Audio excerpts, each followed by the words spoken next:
লবকুশের ব্যাপারে কিছু ভাবছেন? যাদের সঙ্গে দেখা হয়ে সীতার সঙ্গে কাটানো সেই অমূল্য মুহূর্তগুলো মনে পড়ল,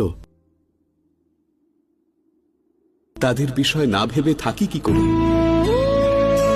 এত অল্প সময়ে যেন ওদের সঙ্গে এক বিচিত্র বন্ধন তৈরি হয়েছে আমার।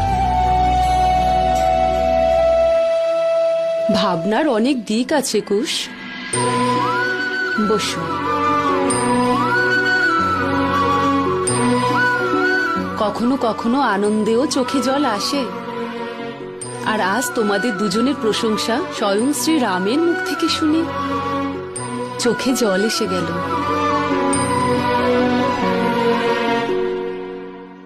এটাই কি সত্যি মা?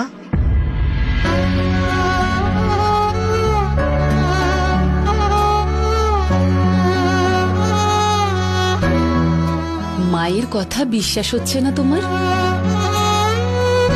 বিশ্বাস তো রয়েছে আপনার ওপর, শুধু আপনি কষ্টে আছেন এটা ভাবলে আমার মনের মধ্যে ক্রোধের আগুন বেড়ে যায়। আমরা থাকতে মাকে কে কষ্ট দিতে পারি কুশ, তাই না মা?